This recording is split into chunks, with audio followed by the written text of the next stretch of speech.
নমস্কাৰ বন্ধু বান্ধৱীসকল NB Edutech চেনেললৈ আপোনাক স্বাগতম জনাইছোঁ। বিশেষকৈ মই দুখিত কাৰণ কিছু সময় আগতে মই ভিডিঅ' এটি প্ৰস্তুত কৰিছিলোঁ আৰু আপলোড কৰিছিলোঁ। মই ডিলিট কৰিলোঁ বিকজ মহামান্য আদালতৰ ছুটি এটি অডিঅ' ক্লিপছ মই তাতে ইনচাৰ্ট কৰিছিলোঁ।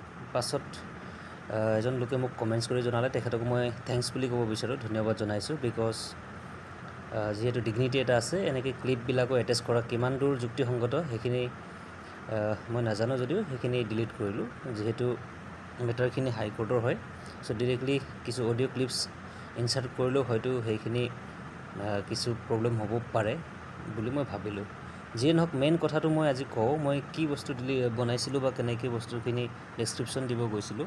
যিহেতু হাইকোৰ্টত যিটো হিয়াৰিং হৈ আছিলে বন্ধু বান্ধৱীসকল, আমাৰ 4500 যিখিনি PDB আৰু 5550 মেৰিট লিষ্ট সম্পৰ্কে ডিৰেক্টলি কোনো কথা ওলোৱা নাই যদিও আমাৰ চৰকাৰী অধিবক্তা শইকীয়া ছাৰে ৰিক্ৰুটমেণ্ট প্ৰচেছ আৰম্ভ হোৱা বুলি জনাইছিলে আৰু শ্বৰ্টলি ৰিক্ৰুটমেণ্ট বহুতো হ'ব গৈ আছে এপইণ্টমেণ্ট, তাত আমি এপইণ্টমেণ্ট দিম বুলি তেখেতে তাকে প্ৰকাৰে জনাইছে।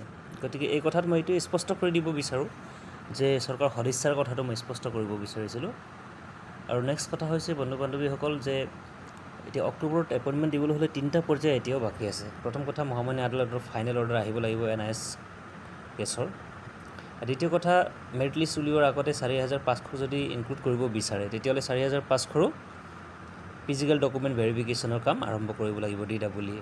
আৰু তৃতীয় কথা হৈছে 5550ৰ মেৰিট লিষ্ট এপইণ্টমেণ্টৰ খুব এদিন আগত ওলায় বা তাৰ বহুদিন আগত ওলায় বা কেইটা প্ৰভিজনেল লিষ্ট দিয়ে বা ডিৰেক্টলি অৰিজিনেল লিষ্ট দিয়ে সেইখিনি আমি গম নাপাওঁ, সঠিক তথ্য DWE দিব পাৰিব।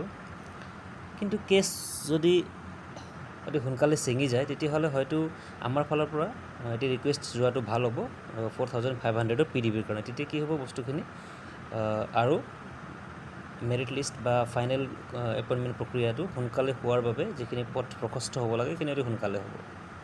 চ' সেইখিনি কথা আছিল। আৰু বিশেষ কথা এইটোৱে আছিলে যে যি চৰকাৰী অধিবক্তা মহোদয়ে জনাইছিলে ৰিক্ৰুটমেণ্ট প্ৰচেছটো তেওঁলোকে অতি সোনকালে দিয়াৰ কাৰণে কোৰ্টৰ হয়তো তেওঁলোক যেতিয়া তেখেতে ষ্টেটমেণ্ট দি আছিলে তেতিয়া তেখেতে মহামান্য আদালতৰ ক্লিয়াৰেঞ্চো বিচাৰিছিলে যাতে উই কেন গ' ahead with the recruitment process বুলি।